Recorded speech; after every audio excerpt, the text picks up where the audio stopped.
ទុះប៉ងហើយខូតខ្លួនមេបញ្ជាការរងមេប៉ុស្តិ៍និងមន្ត្រី6នាក់ពាក់ព័ន្ធបទល្មើសនាំជនជាតិថៃឆ្លងដែនខុសច្បាប់ចូលមកកម្ពុជា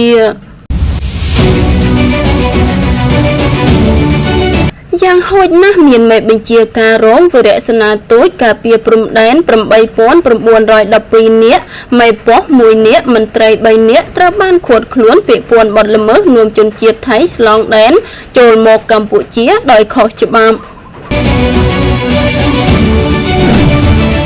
សមត្ថកិច្ចបានឲ្យដឹងថានៅយប់ថ្ងៃទី8 ខែតុលាឆ្នាំ 2025 ទាហានកងពលលេខ 51 និងកងរាជអាវុធហត្ថខេត្តបន្ទាយមានជ័យដឹកនាំបញ្ជាដោយលោកឧត្តមសេនីយ៍តូសេងធីរិតមេបញ្ជាការរងនិងជានាយសេនាធិការយោធាភូមិភាគ 5 បានឃាត់ខ្លួនមន្ត្រីនគរបាលខេត្តបន្ទាយមានជ័យចំនួន 6 នាក់ពាក់ព័ន្ធបទល្មើសនាំមនុស្សឆ្លងដែនខុសច្បាប់នៅចំណុចប៉ុស្តិ៍ការពារព្រំដែនកោកអូលហុងបើតាមសមត្ថកិច្ចខេត្តបន្ទាយមានជ័យមន្ត្រីនគរបាលដែលត្រូវឃាត់ខ្លួនរួមមាន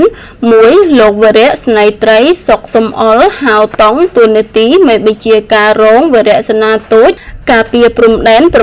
891 ស្នងការដ្ឋាននគរបាលខេត្តបន្ទាយមានជ័យ 2. លោកវរៈសេនីយ៍ត្រីព្រំដែនផេតតួនាទីមេបញ្ជាការរងវរៈសេនាទូតការពារព្រំដែន 891 ស្នងការដ្ឋាននគរបាលខេត្តបន្ទាយមានជ័យ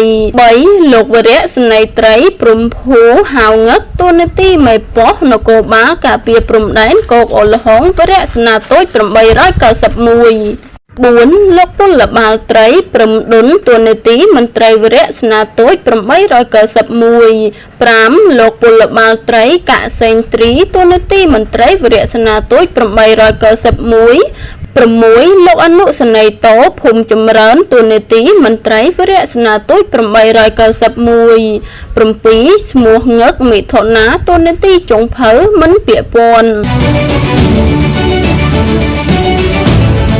បន្ទាប់ពីឃាត់ខ្លួនរួចហើយមន្ត្រីនគរបាលទាំងនោះត្រូវបានប្រគល់ជូនទៅសមត្ថកិច្ចកងរាជអាវុធហត្ថខេត្តបន្ទាយមានជ័យដើម្បីចាត់ការបន្តមន្ត្រីពាក់ព័ន្ធបទល្មើសមានចំនួន 6 នាក់ដោយលេខចុងភៅគ្មានការពាក់ព័ន្ធទេ